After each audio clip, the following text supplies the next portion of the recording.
출애굽기 28장 1절에서 5절까지 제가 봉독하겠습니다.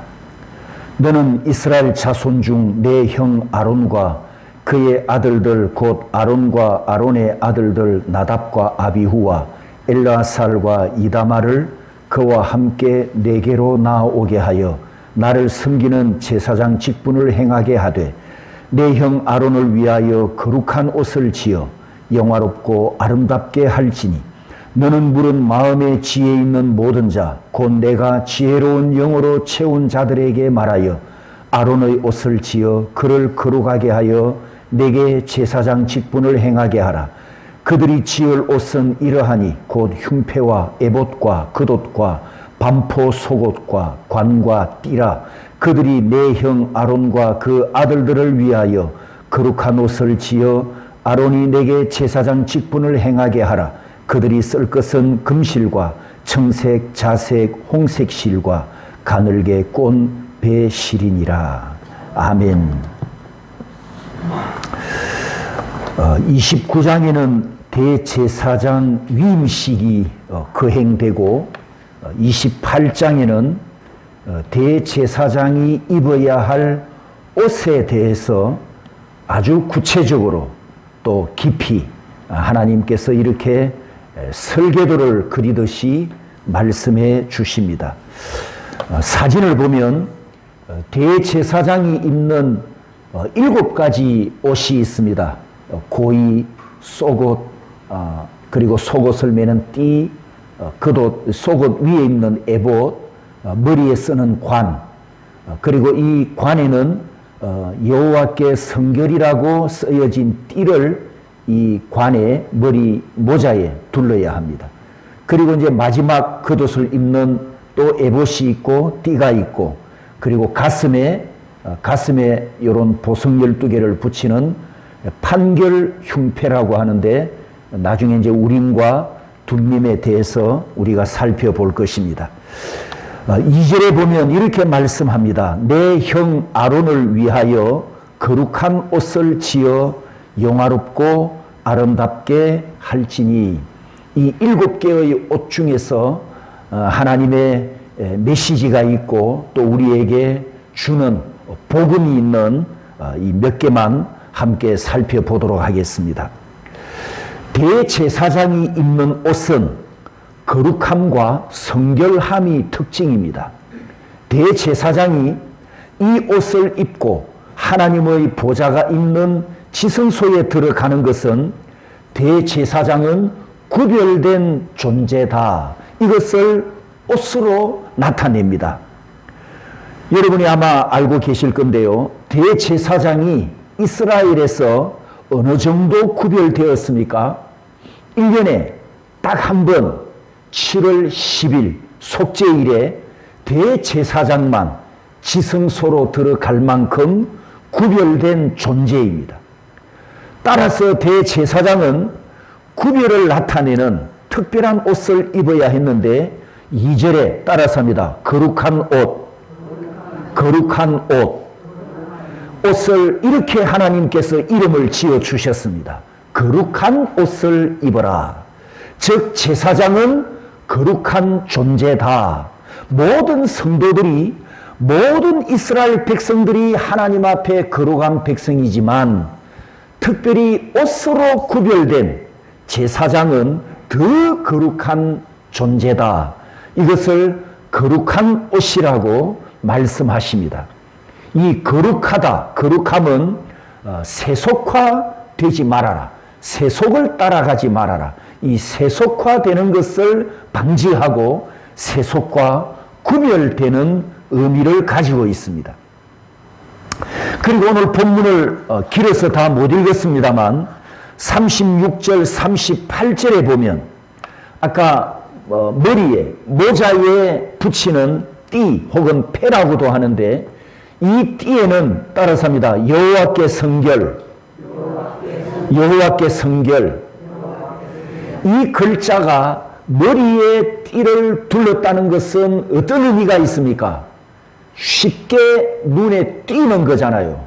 모자 앞에 마크를 붙여놓으면 쉽게 눈에 띄지 않습니까? 남의 눈에 쉽게 이렇게 보여진단 말이죠. 그러니까 제사장 머리에는 여호와께 성결이라고 하는 이 글자가 있어서 지금 이 제사장이 입는 7개의 의복은 두 가지 특징이 있는데 따라서 합니다. 거룩함, 성결함, 바로 이 두 가지 큰 특징을 가지고 있습니다.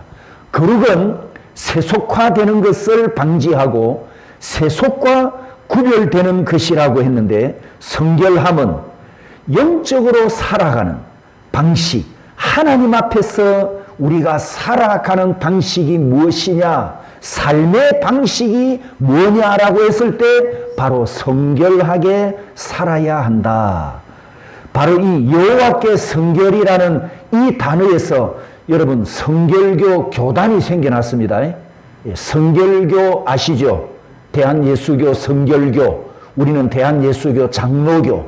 그래서 이 성결교도 상당히 보수적인 그런 색깔의 신앙을 갖고 있고, 그 성결이라는 단어를 교단 이름으로 정할 만큼 성결을 많이 강조하는 그런 교단이기도 합니다만, 아무튼 구약시대는 이 구별된 제사장이 구별된 옷을 입고 하나님 앞에 거룩한 제사장이고, 그리고 성결하게 살아가야 하는 제사장임을 누가 봐도 그 옷을 통해서 구별된 제사장이다, 이것을 알아보게 하셨습니다. 우리는 베드로전서에 있는 말씀처럼 신약 시대에 우리는 어떤 제사장이라고 했죠? 베드로 사도가 따라서 합니다. 왕같은 제사장. 왕같은 제사장. 그러면 우리도 왕같은 제사장인 우리도 구별됨을 나타내는 옷이 있습니까, 여러분? 옷. 우리는 제사장들이 구약의 제사장들이 입는 그런 옷은 없지만 우리에게도 이미 입혀진 옷이 있습니다. 갈라디아 3장 27절에 세례를 받은 자는 그리스도로 옷 입었느니라. 로마서 13장 14절에 주 예수 그리스도로 옷 입고.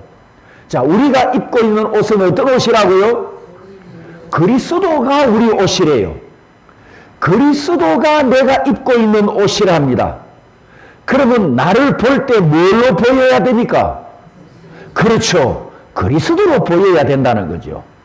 제사장이 제사장의 구별된 옷을 입었기 때문에 구약시대 성도들이 저분은 제사장이다 이렇게 알았던 것처럼 신약의 왕같은 제사장들은 그리스도로 옷을 입었기 때문에 누가 봐도 예수 믿는 사람을 예수쟁이다, 저 사람을 통해서 예수가 나타나는구나, 이렇게 보여져야 된다는 거죠. 그래서 여기 아까 두 구절에 따라서 합니다. 옷 입었다, 입었다. 이 엔디오라고 하는 뜻은 옷 속으로 들어간다, 이런 뜻을 가지고 있습니다. 다시 말씀드리면 앞에 단추가 있거나 자크가 있어서 이 앞을 열고 걸치는 이런 옷이 아니고, 옷이 원통으로 되어서 원통, 앞트임이 없어요. 우주복을 여러분이 상상하시면 됩니다.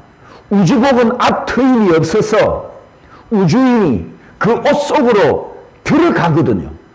들어가면서 그 옷을 밑에서부터 위로까지 올린단 말이죠.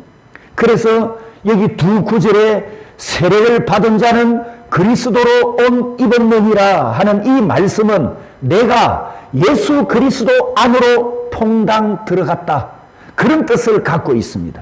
걸쳐 있는 것이 아니라 완전히 그리스도 안에 잠기 있는, 그 통 속에 완전히 들어가는 그런 의미가 엔디오, 옷 입었다, 이런 뜻입니다. 이것을 바꾸어서 설명하면 우리 구원받은 성도들이 예수 그리스도로 옷을 입었다고 했으니까 예수 그리스도에 따라서 합니다. 의로우심. 예수 그리스도의 의로우심으로 나도 의로워졌다, 이 중요한 의미가 있습니다. 우리가 세상에서도 여러분 그 돈을 좀 많이 주고 옷을 사 입을 때와 그냥 명동 의류에 가서 10,000원짜리 20,000원짜리 옷하고 태가 같습니까? 다릅니까? 분명히 다르죠. 예, 분명히 다릅니다. 돈을 많이 주고 옷을 사니까 태가 달라요. 옷 태가, 몸 태가. 분명히 돈 가치가 나오더라고, 보니까. 그러면 이 세상에서 명품 옷을 입으면 그 사람이 더 아름답게 보일 거 아닙니까? 그처럼 우리는 예수 그리스도로 옷을 입었다라고 했으니까 예수 믿는 성도들이 이 세상에서 빛이 되고 또 빛이 나야 하는 것은 우리는 예수 그리스도의 의로우심을 입었기 때문입니다. 아멘입니까? 나는 부족하고 나는 연약한 아담의 후손이지만 내가 예수 그리스도 안에 들어갔기 때문에 내 모습은 숨겨지고 예수 그리스도의 모습만 나를 통해서 이렇게 세상으로 드러나야 합니다. 오늘을 통해서 예수님의 자태가 뿜어나고 또 행동을 통해서 예수님의 모습이 나타나고 삶을 통해서 예수님의 향기가 퍼져 나갑니다. 따라서 거룩하라, 이 하나님의 명령은 이 세속에 물들지도 말고 세속을 따라가지도 말아라, 이런 뜻을 갖고 있고, 성결하라, 이 말씀 속에는 우리 성도들의 삶의 양태, 삶의 방식, 삶의 기준, 삶의 모습이어야 한다, 이것을 우리에게 가르쳐 줍니다. 우리가 잘 알고 있듯이 성도는 이방인과 구별된 자들이지 않습니까? 이 세상에서 예배자로 구별된 천국 백성이기 때문에 우리를 통해서 예수 그리스도의 모든 모습이 나타나야 될 줄 믿습니다. 이방인들이 우리를 보면서 저 사람은 삶이 참 깨끗하다, 이렇게 평가를 해야지, 참 저 인간은 왜 저렇게 지저분하게 살아갈까, 이러면 안 되잖아요.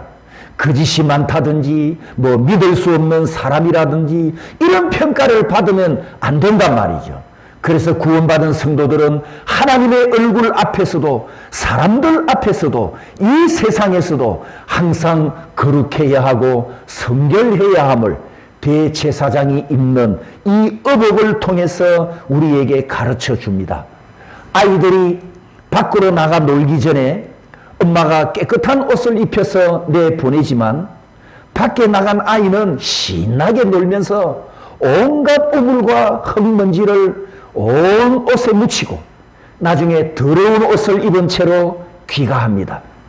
그러면 부모가 어떻게 합니까? 그 아이를 다시 깨끗이 씻긴 후에 새 옷을 갈아입혀 주듯이 아버지 하나님께서 예수 그리스도의 의의 옷을 입혀 우리를 세상으로 보내셨는데 우리는 이 세상에 살면서 행실을 더럽힙니다. 마음이 더러워질 때도 있습니다. 유혹을 뿌리치지 못할 때도 있습니다. 어떤 때는 탐욕에 이끌려 옆길로 갈 때도 있습니다. 또 세속적인 화려함에 우리 눈길과 마음을 빼앗길 때도 있습니다. 내 영혼을 순결하게 유지하지 못하고 세속에 더럽힐 때가 많음을 고백합니다. 그러면 우리는 다시 하나님 아버지 앞에 나아가서 우리의 잘못을 고백하고 회개하고 용서를 구합니다.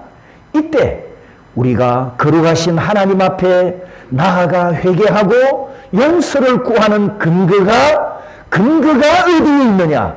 바로 예수 그리스도의 옷, 예수 그리스도의 의로우심입니다. 십자가를 지신 예수님의 공로를 의지해서 우리는 하나님 아버지 앞에 나아가 또 우리의 죄를 회개하고 또 내가 잘못한 것을 하나님 앞에 고백하면서 용서해 주시옵소서 이렇게 간구할 때 하나님께서 우리 죄를 사하시고 우리에게 거룩함을 회복시켜 주시는 줄 믿습니다. 사랑의 아버지는 허물 많은 나를 받아주시고 내 죄를 사해 주시고 정결케 해 주시고 거룩한 아들로 다시 세워주시는 줄 믿습니다. 누구 때문이라고요? 예수 그리스도의 의로우심 때문입니다. 사랑하는 성도 여러분, 예수 그리스도의 의로운 심이 나에게 예수 그리스도의 옷으로 입혀져 있으니 이 공로를 의지해서 언제나 하나님 아버지 앞에 나아가는 길이 활짝 열려있는 이 은혜를 감사하며 살아가시기 바랍니다. 그리고 거룩함과 성결함으로 살아가면서 나에게 의로움이 되신 예수님의 이름을 높이고 예수님의 존재를 더 드러내는 저와 여러분이 되기를 소원합니다. 대제사장이 입는 의복 중에 이 가슴에 붙이는, 따라서 합니다, 판결흉패. 이 흉패에 12개의 보석이 붙어 있습니다.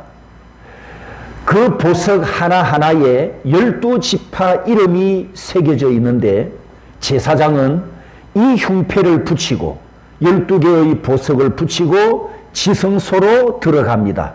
이것은 무엇을 의미하느냐? 대제사장이 12지파 이스라엘을 대표하여 들어간다, 이런 의미를 갖고 있기 때문에 결국 실제로 지성소 안에 대제사장이 들어가지만 대제사장의 가슴에 12지파 이름이 있기 때문에 결국에는 모든 성도들이 지성소에 들어가서 하나님께 죄사함을 받고 예배를 드린다, 이런 의미가 있습니다. 이렇게 구약시대는 대제사장의 가슴에 성도들의 이름을 담고 하나님 앞에 나아갔듯이 신약시대는 목회자가 하나님께서 맡겨주신 양떼들을 전부 가슴에 품고 사랑하고 기도하고 돌보고 목양하라는 주님의 명령을 받았습니다. 이런 유명지만 실화에 이런 이야기가 있습니다. 어떤 큰 교회 목사님이 KTX를 타고 서울로 가는데 옆자리에 앉은 사람이 반갑게 인사를 해옵니다. 이 목사는 그 사람을 처음 봤는데 왜 나에게 이렇게 반갑게 인사를 해올까? 아마 그 사람 자기는 나를 아는가 보다, 이렇게 생각을 하고 다시 얼굴을 보고 아무리 생각을 해봐도 누군지 통 기억이 나질 않는 겁니다. 그래서 조심스럽게 물었습니다. 실례지만 누구신지요? 저를 잘 아십니까? 이 옆 사람이 누구냐라고 묻는 그 질문을 받는 순간 크게 낙심이 났습니다. 하지만 속으로 낙심을 감추고 이렇게 대답했습니다. 네, 저는 땡땡교회 아무개 집사입니다. 그 땡땡교회가 바로 이 목사가 목양하는 그 교회였거든요. 교인이 수천 명이 되고 수만 명이 되고 교인이 수천 명이 되면 집사는 수백 명이 되지 않습니까? 작아도 뭐 한 200~300명, 많으면 500~600명 되겠죠.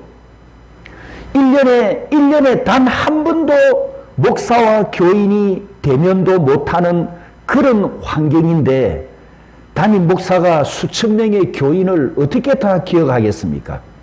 그래서 이 낙심난 교인이 그 주일에 바로 그 땡땡 교회를 떠나버렸답니다. 중요한 메시지는 이것입니다. 지금 이 제사장의 가슴에 흉패가 있고 그 흉패에 이스라엘 이름이 기록되었다는 것은 목자의 가슴에는 자기 양떼가 담겨 있다, 이 진리를 우리에게 가르쳐 주는데, 성도 여러분, 우리에게는 큰 대제사장이신 예수님이 계시지 않습니까? 예수님의 가슴에 제 이름도 담겨 있고 여러분의 이름도 새겨져 있습니다. 할렐루야. 그리고 이 판결 흉패에 30절, 출애굽기 28장 30절을 보면 너는 우림과 둠밈을 판결 흉패 안에 넣어. 따라서 합니다. 우림, 둠밈. 우림은 빛이라는 뜻이고 둠밈은 완전함이라는 뜻인데, 이게 뭐냐 하면 두 개의 돌 보석입니다. 보석인데요, 한 개는 흰색이고 한 개는 검정색입니다. 성경에는 어느 것이 흰색이고 검정색인지 명확하게 말씀되어 있지 않아서 잘 모릅니다. 그런데 이제 뜻을 보면 이 빛이라고 했으니까 빛의 뜻을 가진 우림이 아마 흰색이지 않을까 이렇게 추측을 할 뿐입니다. 아무튼 대제사장이 이 가슴에 붙인 판결 흉패 속에 이 두 개의 돌, 우림과 둠밈을 넣는데 이 용도가 뭐냐? 하나님의 뜻을 묻고 하나님 이렇게 할까요? 저렇게 할까요? 하나님의 뜻을 묻고 하나님의 응답을 받을 때 이 두 개의 돌을 꺼내어서 보고 하나님의 응답을 관찰하는 용도로 쓰였던 우림과 둠밈입니다. 그러면 하나님께서 응답을 이 우림과 둠밈을 통해서 어떻게 해주셨느냐? 어떤 방법으로 응답을 해주셨느냐에 대해서도 성경에는 구체적인 설명이 없습니다.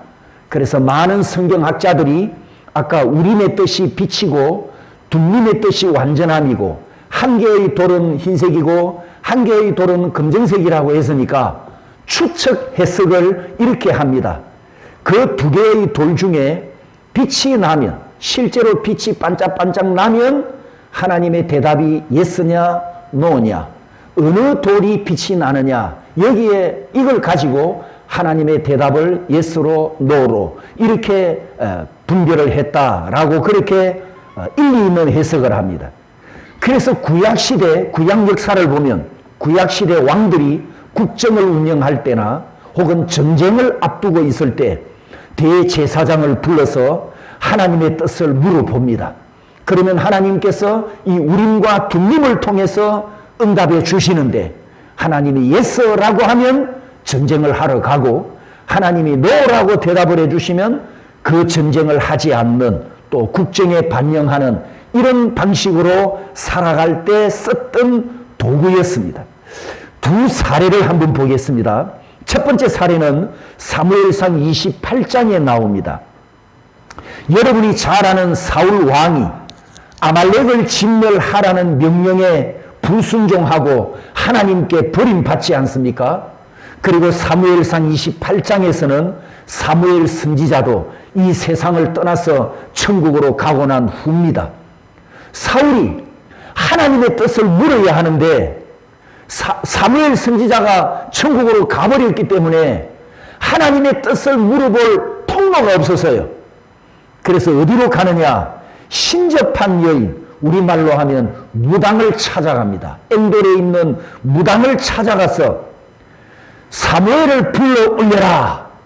그래서 이 사무엘 선지자를 불러 올려서 조언을 들으려고 합니다. 그래서 11절에서 15절까지 보면 이 무당이 사울 왕의 명령을 듣고 사무엘 선지자를 불러 올렸어요. 자, 여기서 질문합니다. 여러분에게 이때 무당이 불러낸 사무엘 선지자는 진짜일까요? 가짜일까요? 예, 가짜죠. 귀신이 과거는 잘 알지만 미래는 모르지 않습니까? 왜 미래를 모릅니까? 신이 아니기 때문입니다. 그런데 어리석은 인간들이 자기 미래에 대해서 좋은 소리를 듣고 싶어서 무당을 찾아가거나 점집을 찾아가거나 하지만 이건 다 사단에게 속는 어리석은 행위잖아요. 그리고 더 중요한 것은 하나님 앞에서 우상을 숭배하는 큰 범죄입니다.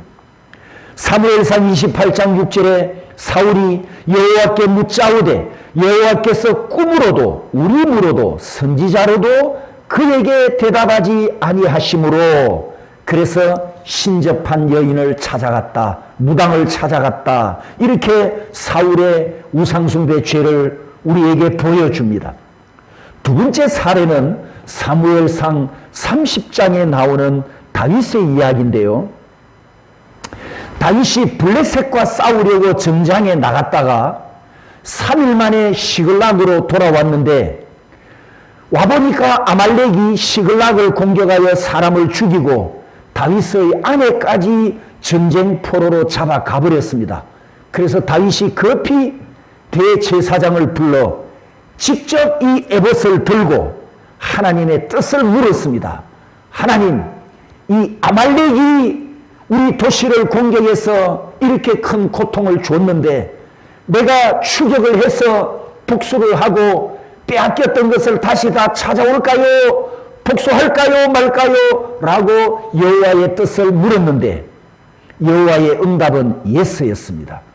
그래서 다윗이 400명의 용사를 데리고 아말렉을 추격하여 빼앗겼던 것을 몽땅 찾아왔다는 이 전쟁 기사에서 우림과 둠림이 구약시대에 어떻게 사용되었는가 이 진리를 우리에게 가르쳐 줍니다.